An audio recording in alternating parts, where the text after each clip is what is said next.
Then I will pass it back to you. Καλησπέρα σε όλους. Είμαι ο Στέφανος Αναστασίου από την Adaptera. Ευχαριστούμε πάρα πολύ για το χρόνο σας σήμερα και τη συμμετοχή σας. Έχετε την περιγραφή του τι θα δείτε σήμερα και δεν θα μπω σε λεπτομέρειες σε σχέση με αυτό.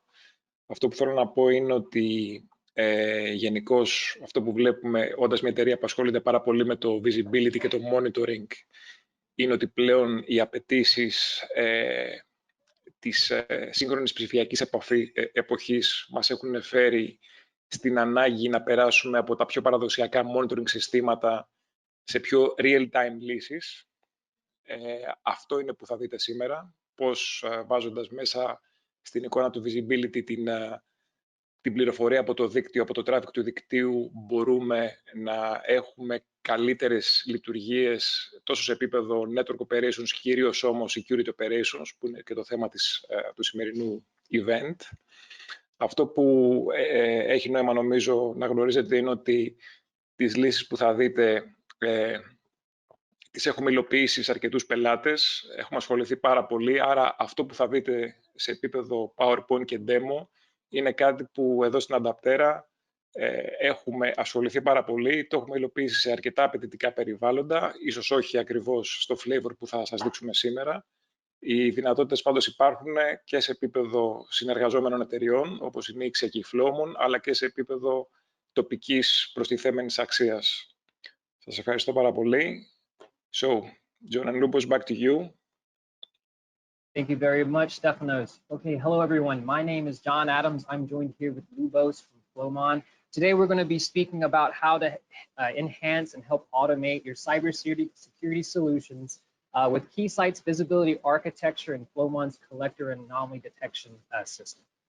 So I'm going to share my slides real quick. So the slides should now be presented in front of you. Okay. So to begin, today we're going to be talking about the joint solution with Keysight and Flowmon.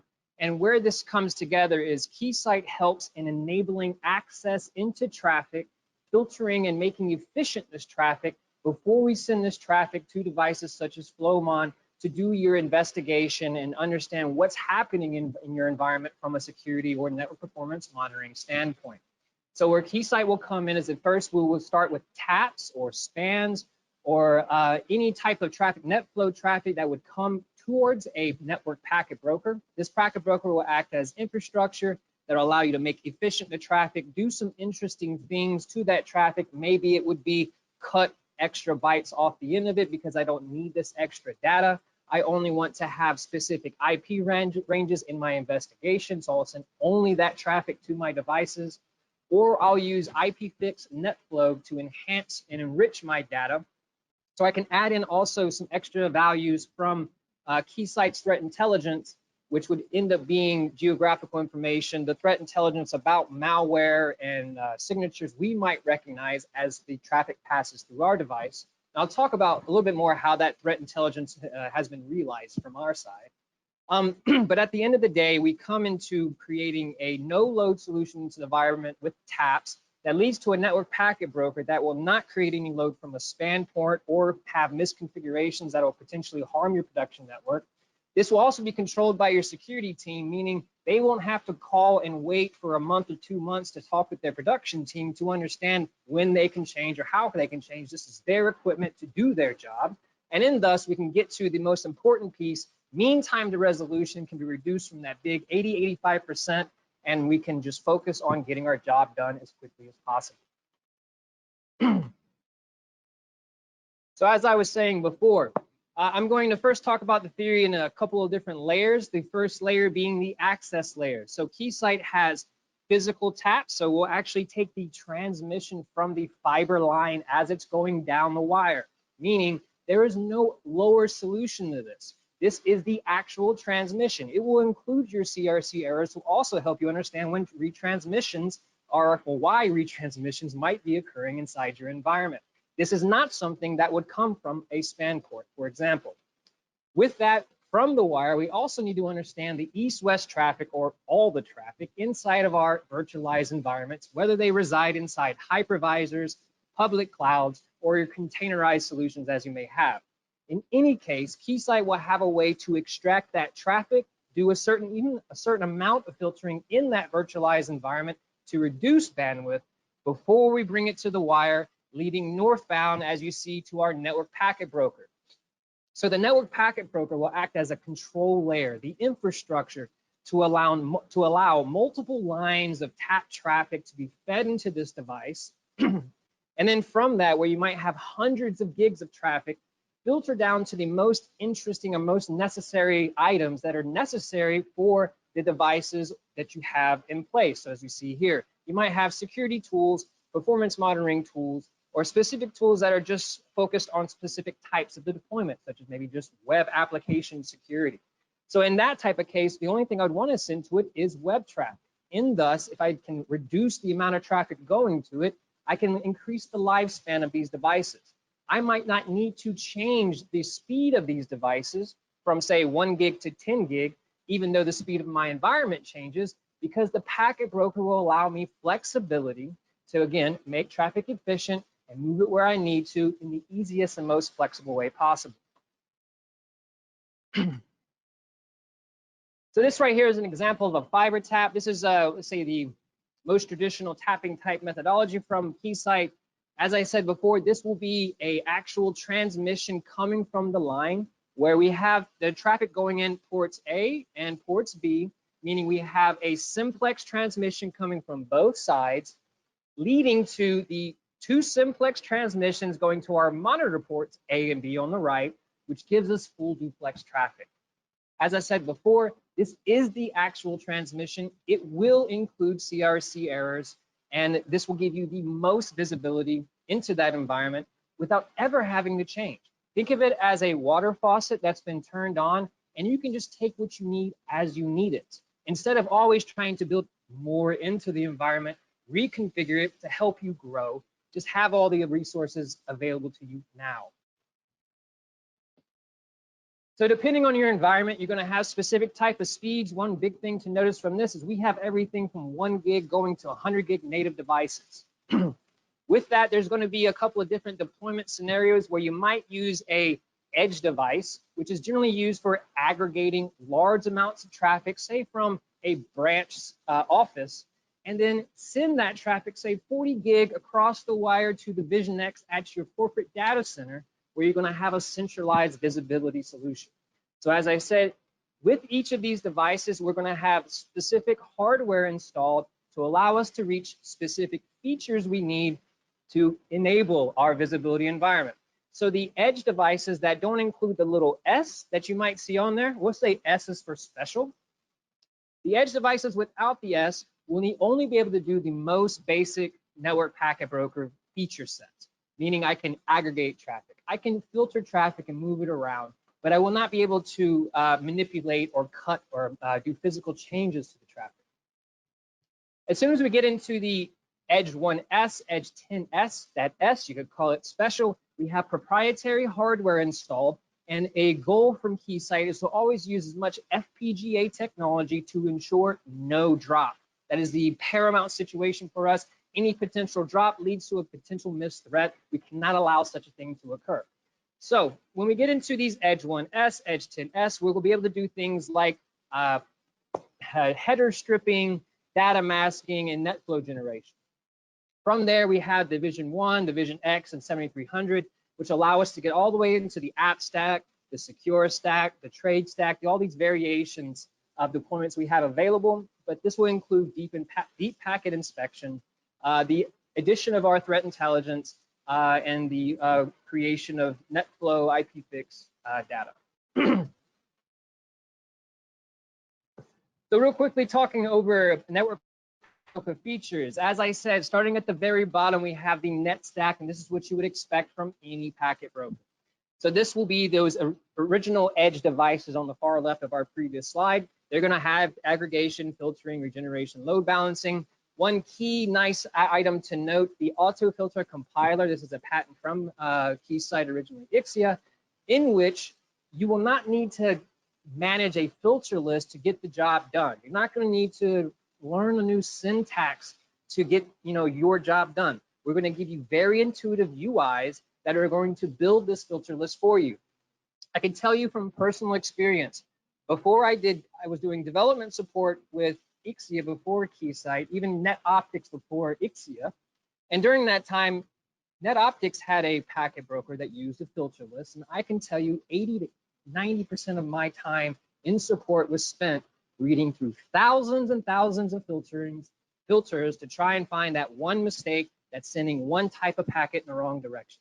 You don't want to spend hours and hours and hours trying to figure this out. Allow the pictures and the visualizations to make life easy for you.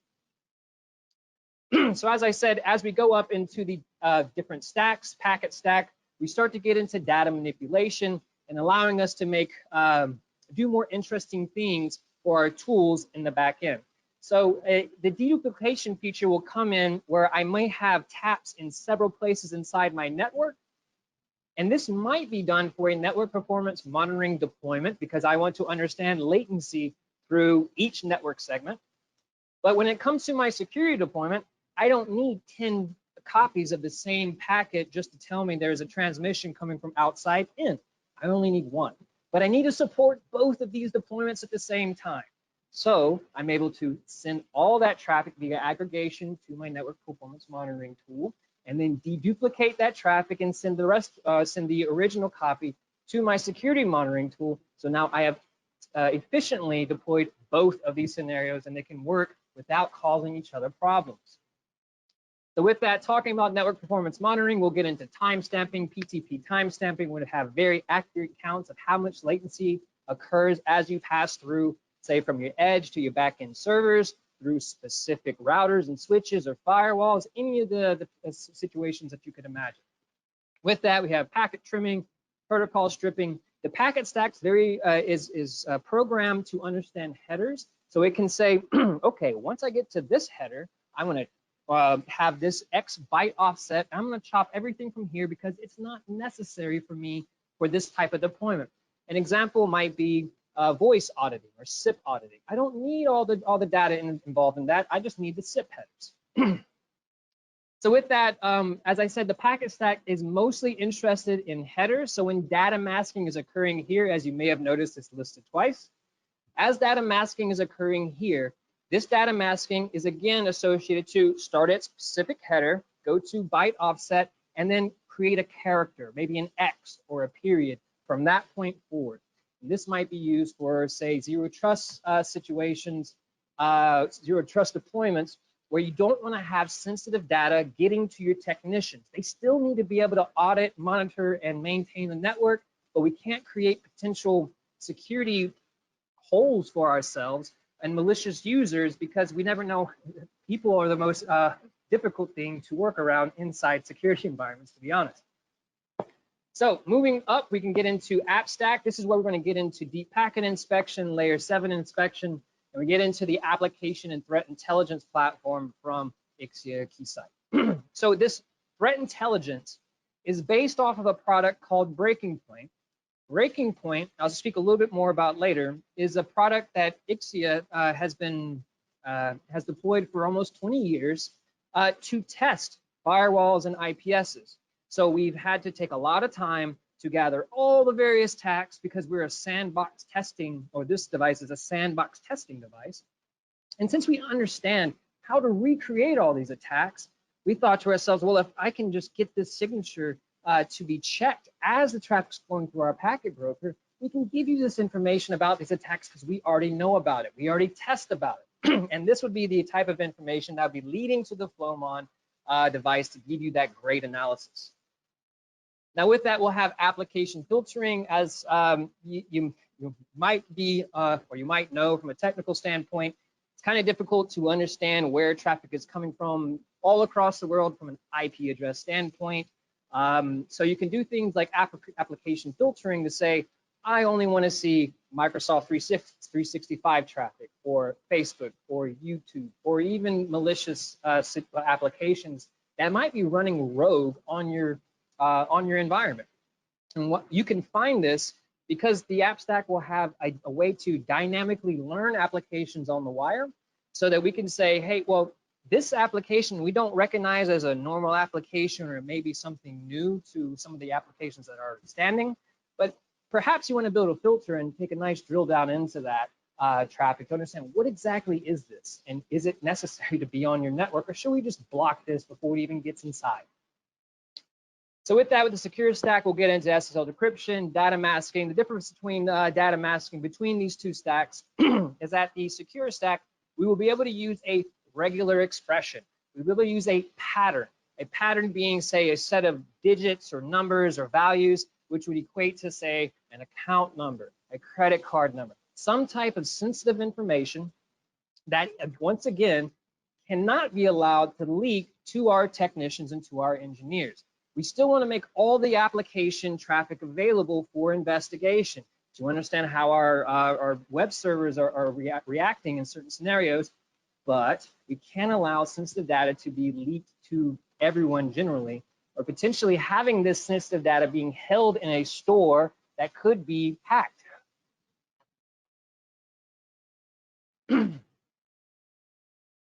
So going into the topology of deployment, this is passive or out of band monitoring, meaning the traffic is going to be analyzed, but nothing will be done inside the production network to this traffic. We are simply trying to extract information from this environment. So as I was saying before, the taps that you see on this topology, you could assume this would be a network performance monitoring play, because at this point in time, I could apply a PTP timestamp to every single packet that passes from tap to tap to tap to virtual tap to understand exactly how much latency between each leg inside my environment. Very conveniently, this could be done between multiple environments. I can understand latency from my edge going through the firewall, going to my DC and to the other edge. So on the other side of that, if I'm going to have a security deployment, it may not be necessary that I have all these taps. Luckily, we have the duplication to work us in that and help us out there. But in the situation that I'm just going to be doing security deployment, let's just imagine this switch right here is actually your border gateway firewall. So what I would do is I would apply the tap on the northbound interface, because I always want to know who's knocking on my door. I understand I have all these configurations to block and stop everybody from coming in, but since I'm tapping this traffic out, I'm providing no load into my environment, so it's not going to harm my border gateway firewall or my router there, and it's not going to hinder the features or tunnels that might be leading from this device. But I'll be able to find out everyone who's knocking on my door, and then afterwards, I would check the traffic coming from the taps behind it to understand who's getting through. Are they allowed to get through? Do I need to change my configuration? And this is where the security deployment or the visibility comes in. The validation is the traffic will tell you, is your configuration correct? Without the traffic, you don't know. You must be able to measure. Our measurement in our firewalls and security configuration is what is being blocked and what's not being blocked. So as you see here, you can get very, very creative. I call this the packet broker a flexibility tool for network and security engineers to do and create as best a situation as possible. So, while you're running this network performance monitoring and while you're running this security application monitoring, you could also have forensics being fed from this, the same packet broker. Again, removing this from your production environment.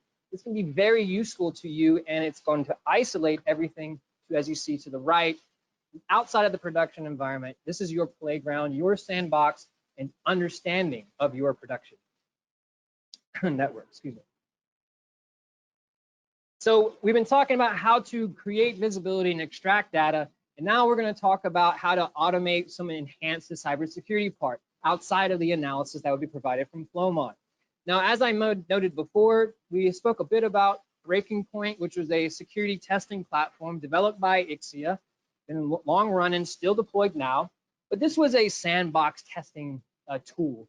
And what we found is that we wanted to find a way to bring this concept, this methodology of testing security and how we test into the production world. So we need to reduce the attacks to the leanest and most correct and most realistic way possible, so that our devices will react as we would want them to Meaning, if I've created a policy not to allow my users to go out to specific websites, we can use threat simulator to act as one of the hosts inside your environment to try and access these websites. We could also do things like attempt to infect your environment with a WannaCry infection. So we could have a public, our threat simulator has what's called a dark cloud, which will act as all these malicious users or hosts or DNS servers or web servers, whatever the case may be.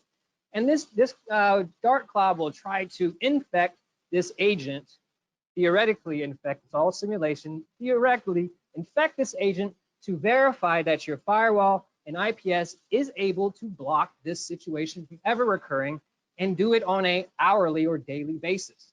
Because like I said, changes occur all the time. People are changing all the time. Configurations are changing all the time. And I'm sorry that hackers aren't sitting on computers trying to hack your PC anymore. They have 1,000 robots that are just waiting for a hole to open up. And so they're just pinging and sending attacks all the time. And actually the hacker's sitting there with a pina colada, enjoying his life, just waiting for you to make your mistake. So we want to ensure the mistakes never get made by doing attack simulation to validate our environment on a daily basis. So as I said, our breaking point platform will resided in the bottom right. So the x-axis being completeness. This is going to be how real or how, realism, how real the attack is. Is it going to follow proper cyber kill chain activities? So we have the pre-deployment security testing that might be done in January, and it's going to cost a large amount of money because we're going to test everything. We're going to send every single attack we know about and just verify that your configurations are good for, say, the next year or 2, 3 years.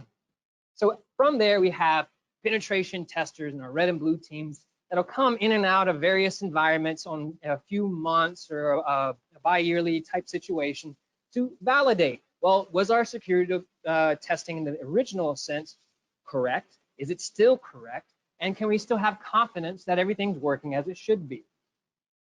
Now, on the left side, on the y-axis, you'll see the frequency of validations. So where you see this, our pre-deployment security testing, maybe once every year, a couple of years, penetration testing quarterly, biannually. The vulnerability assessments in the top left, this might be like a Nagio scanner, something that's going to open a whole bunch of telnet ports or just see if there's a access or availability. You could even call this Shodan.io if you haven't heard about it. But this will tell you, well, I see these ports open, you might be susceptible to this, but it's not giving you realistic attack information about specific attacks that you are susceptible to. And this is where, to the right, we're going to get into breach and attack simulation. So we're going to be using very, very realistic attacks. We're going to keep these safe from your devices inside your environment. And with that, we'll be able to automate these attacks to occur, as I said, on an hourly, on a daily basis to always ensure no doors open. So this is an example of what we call a ladder from the threat simulator. What you see on the left is a breakdown of the audits that would follow the cyber kill chain to accomplish the WannaCry infection and spread from an external source, meaning the dark cloud is going to initiate this attack. So the concept here, Eternal Agent 1, might be sitting at your servers in your branch office. From there, Internal 2 is sitting with your servers at your corporate DC. The concept here is I'm going to try to simulate an attack from the public internet to breach your branch office. And if I'm capable of getting all the way down, as you see, to audit 5, which means I've already encrypted your device, I've taken control, and now I can start to attack other devices. Audit 6, I'm going to start trying to go elsewhere.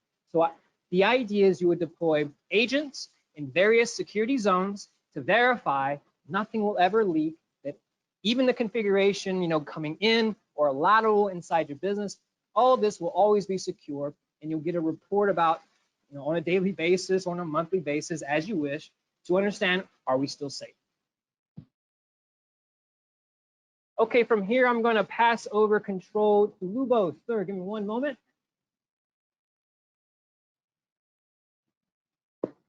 You have control, sir. Yeah, thank you, John. Oh, one second. Let me mute myself, and then you can get started. Okay. So let me introduce myself. My name is Lubos Lunter. I'm product manager of Flowmon Networks, which is network visibility company.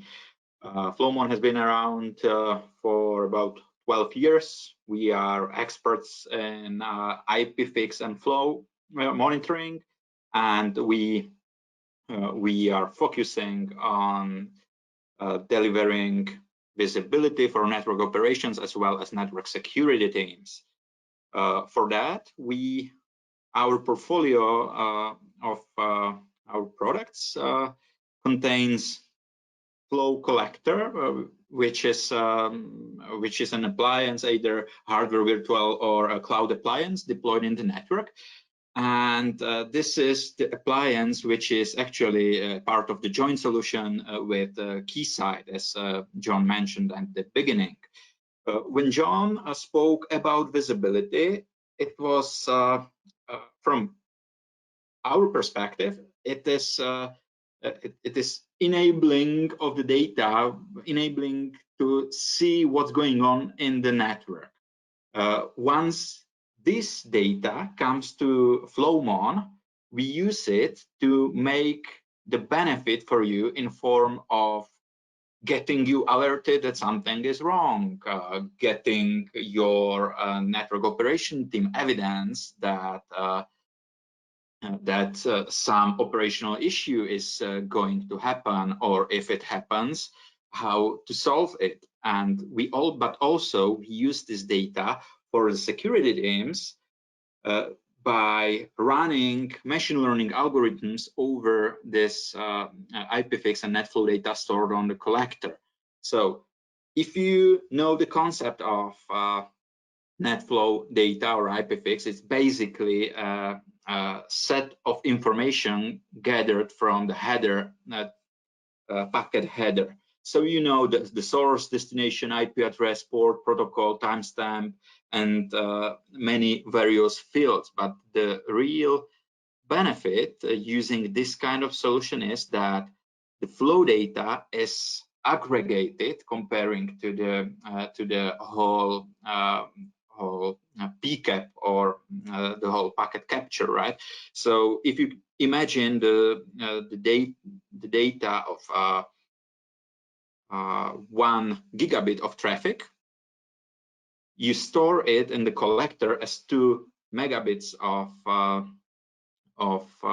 statistics, flow statistics, and that's pretty much it's 1 to 500 aggregation actually, so it's very good for statistics. And let's take a look at how we take advantage of this technology. And hey, John, it seems I lost control of your computer. Or maybe, yeah, I do. Yeah, right now I do have the control. Thank you.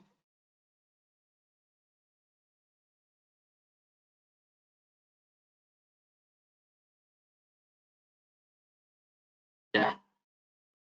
So let's take a look at the funny part of our solution, which is the ADS, Anomaly Detection System, using those machine learning magic to get you alerted on some security threat. So which data sources do we use here? It's definitely NetFlow, IPFix, which is network telemetry data. We do have our own probes, so we can enrich this data with layer 7 fields such as TLS, DHCP, DNS, and others. But we also do support third-party vendors. So Ixia and Keysight is one of them. So we understand their implementation of IPFix, and we can use some of their proprietary fields. But we also use raw packet data, we use user identity, IDS signatures, and we also employ threat intelligence. And so this is various data sources which are used by various detection methods and approaches, combining machine learning, adaptive baselining, heuristics, behavior patterns, and reputation. So at the end of the day, we do have a big database of NetFlow data from either sources, infrastructure sources in your network, such as routers, switches, or we can deploy a probe which sits on the tap or mirror port and creates enriched telemetry data for you. And then we store this data and run machine learning algorithms over that, so we can alert then on suspicious behavior. And the idea is that this signature-less approach can alert you on even unknown threats, because if you imagine a security scenario, it always uses or misuses some services in your network.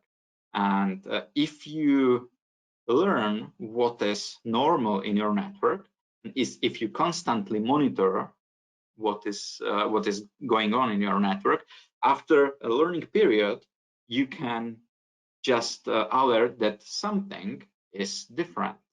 So this is very, very simple explanation how we use this data. We are learning what's going on, learning what is normal for that part of the network, for that service, that protocol, and then we can alert on the change of the behavior. So it doesn't matter that it's very new threat which has not been described yet in form of signature.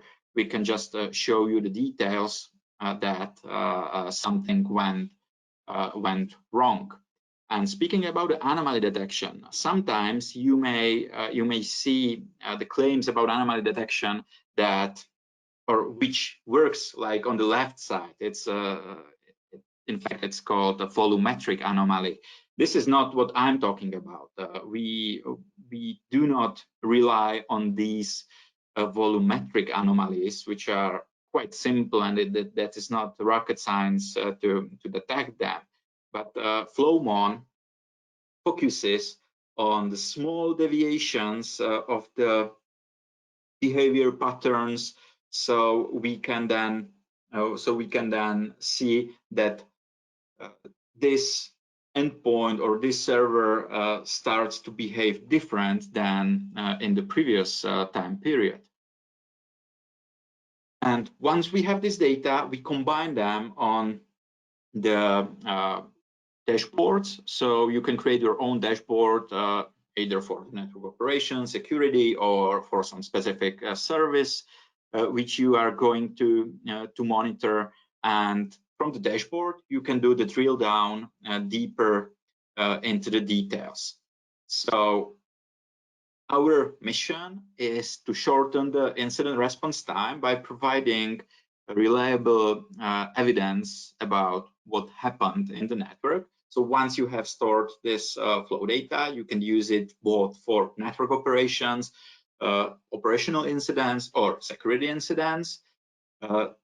We automate all the stuff, so you do not need to click and refresh the dashboard and sit behind the dashboard. But once there is going something wrong, you are alerted, and you can also do the integrations with third-party systems.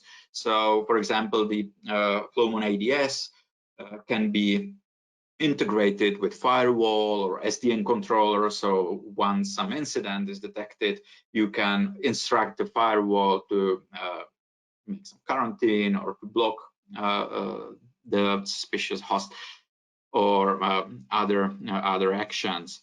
And what is really nice about this solution is combining of different data. So as I mentioned, that we also provide the full network traffic data, such as pickup, and this is something we can do on demand. So if you have deployed Flowmon probe, it sits on the tab, you can instruct it either manually to store the full network traffic, or you can integrate it with the Flowmon ADS, and once the security incident is detected by Flowmon Anomaly Detection System, it can trigger automatically the PCAP of the communication, so you can see also the PCAP as a forensic evidence for further analysis. this is really handy for security operation guys. And here is another view of the dashboard, but I will show you then in the online demonstration how the workflow looks like. Yeah, here another image of the events, and again, I will just discuss it in the demonstration, so I will not double this description. Let's move on. This is something I would like to discuss right now, is the event details. So once you do the drill down, and from the analysis page at the previous slide, you go to the detected event, you can see what type of the event it is, what happened, the description, and also the instances of the event.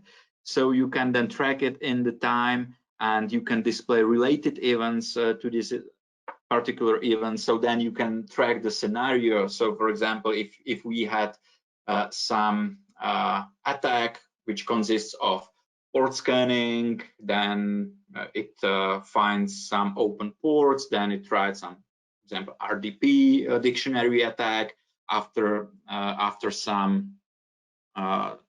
the password or credentials have been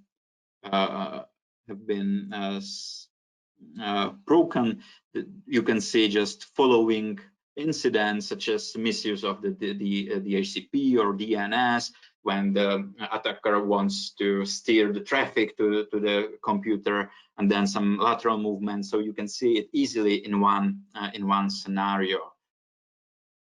And now I'm passing word back to John, and then we will show you the online demonstration. Thank you very much, Lubos. Okay, so a quick explanation of our demonstration environment. As you see, everything's going to be working from left to right, where we're going to start by providing a bit of traffic from the breaking point system. This is going to be high volumes of traffic that's going to be leading to our packet broker in the middle. Then all this feeds to several VM NICs that are feeding the Flowmon collector. But on the south side, you'll see Threat Simulator. We have an agent inside the same ESXi host as the Flowmon application. And we also tap the management port leading to that ESXi host, so we can extract all of the attacks that were heading towards that agent from the Dart cloud.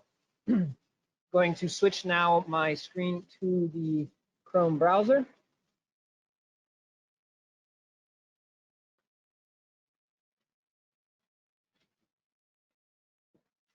Okay, so we'll move past our breaking point system here, but this would be the UI for generating some nice, effective security traffic, validating your environment.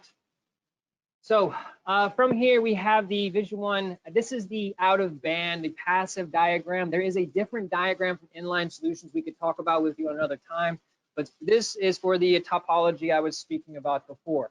So as we were seeing before, everything will be coming from taps or spans, ports of some type that lead to this left side, which will be ingress ports. These ingress ports will give you the capability of doing some first stage filtering. So what that means is each of the objects you see on the left, on the middle, on the right, I will have some capability to manipulate this traffic. So for example, my filter criteria for port 37 could be passing specific VLANs or ether types or IP subnets or specific ports. So from there, I could then also maybe even tag this traffic to understand where it's coming from inside that network, or timestamp the traffic from here, so I can understand when it first entered the packet broker. From that point, we send the traffic from our ingress ports to the middle, the dynamic filters. So at the dynamic filters, we'll be able to do a bit more filtering, add in a few more features, and also include the ability to send traffic to our app stack. So the app stack, as you see here, you see these little lines. As I said, the UI is what really makes the sense of the entire deployment. So you see this line from here leading up towards another port at the top here, port 3. And as we see here, Facebook. So what I've done is I've sent traffic from, say, port 26 to this dynamic filter with the app stack applied. The app stack will then filter out only Facebook traffic to send to port 3. And while all the other traffic that was coming from port 26 will go through this filter 1 and then lead to several of those ports we were discussing before.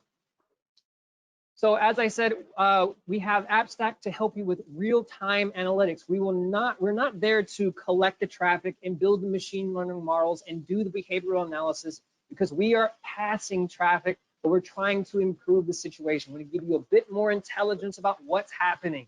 Is there malware that we recognize? Are there exploits? Is there phishing attacks that we recognize? Are there specific applications we don't understand that might be important to you? And this is where some of troubleshooting can get very effective for you, because it's very easy to create, you can create filters rather on these dynamic applications. So with that, you'll have real-time dashboards also to give you a little bit more visualization about how the traffic might be passing between various countries. This has been used by other companies just to give you a better, like a heads-up display that sits on the wall, so you can always say, oh, why do we have a sudden transmission from China or something like that. So as I said, from here, we're going to be sending all the traffic from our ports to our various VM-NIC ports, leading to the vSwitch that's going to be handling the Flowmon. Before we go over to the Flowmon device, I'm going to jump into the threat simulator now. So this is a software as a service. It's being hosted in the public cloud. And from here, this is where you'll get capability of, let's say, an automated red team to fill in the gap when you do not have this knowledge, expertise, or experience in a lot of cases. We have security people who understand how to build firewalls, but they haven't spent 10 years attacking networks. A lot of people don't even get that type of opportunity.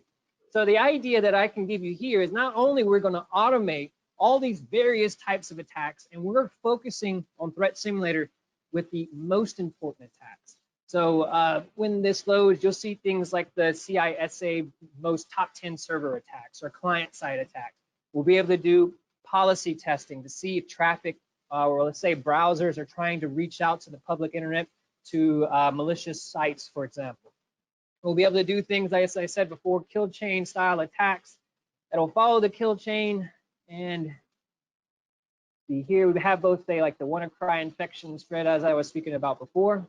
Now, as I said, I mean, I had always heard of the WannaCry, or I had heard of the WannaCry infection when it first came out.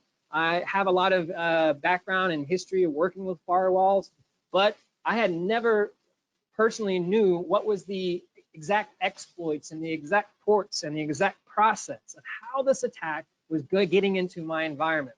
So with the use of all this information, I can now get a full understanding of how this attack is being conducted inside my environment. And we do things, or we have a concept of building a security profile. So as you see on my deployment here, I've got my dark cloud and a couple of agents in my Bucharest lab, and I have these little circles between each of these locations. Now, remember I said we're testing firewalls, IPSs, and various security devices between security zones. Now, between the security zones means what I'm testing is the firewall, the IPS.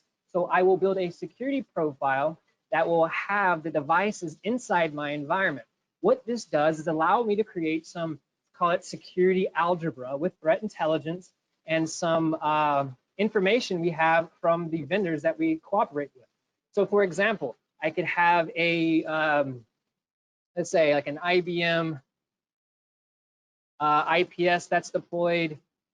And as well, maybe I have a another Amazon Web Application Firewall. The biggest thing to point out is what I'm going to do here is insert specific devices for me to be testing with specific attacks. What I can understand is if I know this attack will pass through this device with my algebra, I know only certain conclusions will come from this. You've been able to block it and you're safe. You haven't been able to block it, and now I need to send you to the CVE so that you can figure out how to block it and give you the signature. And this can also be extracted inside the Flowmon device because we're doing this attack inside your environment. So, okay, I think that'll be enough from the threat simulator side, I'm going to pass back over to you, Lubos. Please go ahead.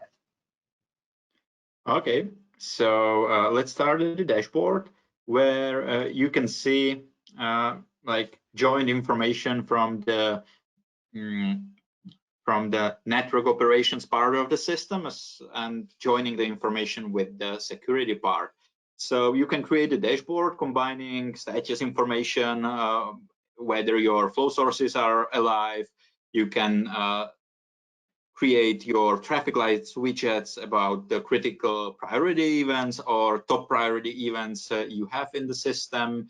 Or if you use also the application performance monitoring or user experience monitoring by Flowmon, you can just create the view as you need. But let's take a look here at the security operations. This collector has been deployed in the John's lab, and he just runs the threat simulator.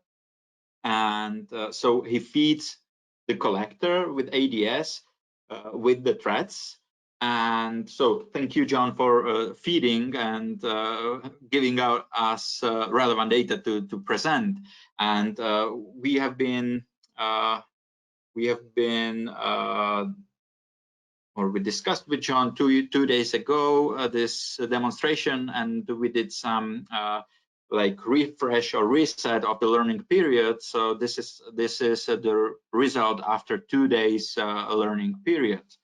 So here we can see the status, what is the number of the different severity events. Then we have top priority or top events by priority. We can do another top statistics or pie charts here, but what is more relevant is the drill down. So we can go from these widgets into the analysis, and here we just choose the perspective, whether we are looking at security issues or operational issues, or we can create our very own perspective, and then we do the investigation of the events either by priorities. So we can see red as a critical event, high priority, medium, or even we can switch here the low priority events, so we can see all them together. But we can also use another view, which is view per method. And then if we, for example, let's get rid of scans, let's get rid of the country reputation, and maybe here service is not available. And then we can see in the colors, each method has assigned the color, and we can see the spread in time of the occurrence of these events, and we can go deeper. So let's go here. This is not so important. Let's for example go for the DNS anomaly, which is definitely part of the scenario presented by John. You can see here that there have been 26 events of this type from 5 source IP addresses, and you can go deeper with the drill down to see each of these instances of the event, and then I will show you the event details. So you can see that it's been DNS traffic anomaly, unusual server, reports the communication with a DNS server that has not been widely used by a client device. So the network knows like that there is some anomaly, and you have also the recommendation what you should do with this kind of event. Here is a detail, like explanation why this method has been triggered. So successful communication with unexpected DNS server. So it's definitely part of a lot of attack scenarios once another device in the network becomes DNS server. Here you can go for event evidence, so you can investigate the flow data which led to trigger this event. So you can go up to the raw flow data for the investigation. And if we had here deployed also the Flowmon packet investigator, which can do the full packet capture, we could see here among the evidence also the PCAP, which was captured by this kind of event.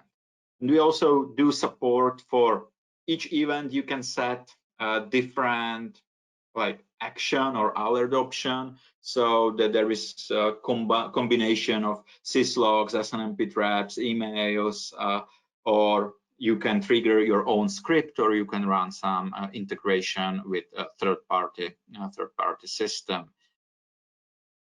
So this is the workflow, how you do the investigation.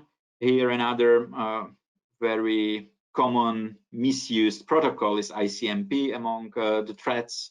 So sometimes it's being used in a way that ICMP, which for many tools seems like a relevant protocol, like service protocol in the network, but sometimes the attacker sticks a payload to these packets, which is not common. So we can then see anomaly, for example, that there has been some payload, or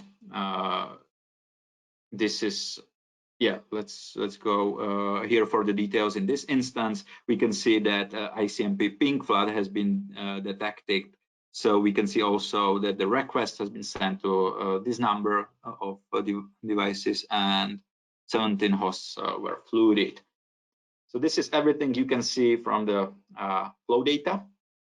And another big thing about the flow data is that it's layer 3, layer 4 mostly. So even the encryption is not an issue for this kind of details. Okay, so this is, I'm checking the time, and I can see that we are running out of the time. So I'm passing the word back to John, and yeah, we should go for questions if there are. Yeah, so please go ahead and ask questions if you have any. Inside of the chat, I believe we have the availability for questions. And you know, as Lubos was talking about, you know, looking at that DNS type querying as being very important.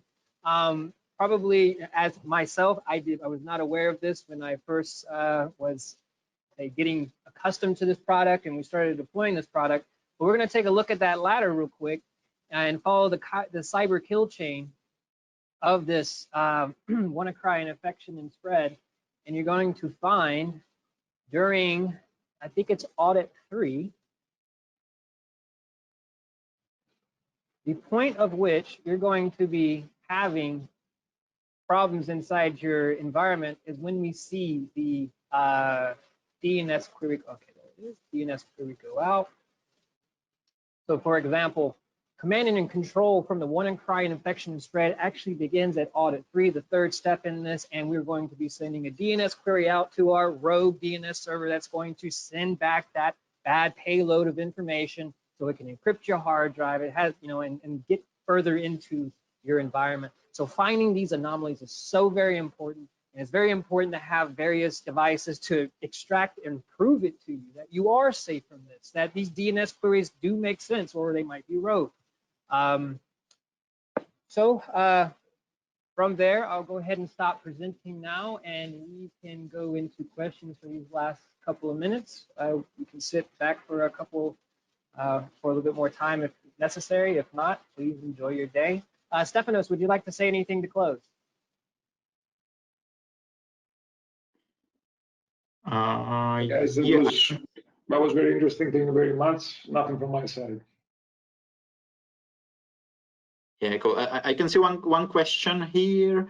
Do you map this with the MITRE attack matrix. Actually, this is something we are working on. We in the Flowmon ADS we will be mapping the incidents and the events on the MITRE standard. So I'm not sure about the timeline. It's one of the recent future versions of the ADS. So probably the first major version of ADS will be showing this MITRE matrix, and it will be also available in the dashboard. So you do not need to dig into the analysis. You can just see and check it directly at the dashboard, and or you can use it in the reports feature. And to compound on that situation from the threat simulator standpoint, as I was telling you, we're doing like security algebra. And if I understand what devices are inside that environment, what we have implemented is the capability of sending you directly to that vendor's CVE description. But if we're ever using generic type tools, let's say we were testing a generic firewall, a generic IPS, we would send you to various locations such as MITRE to get your attack information and signatures or things like that.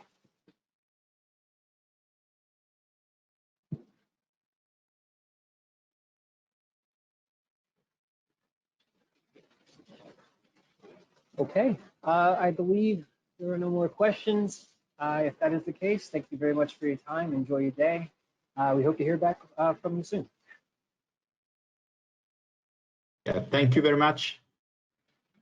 Take care.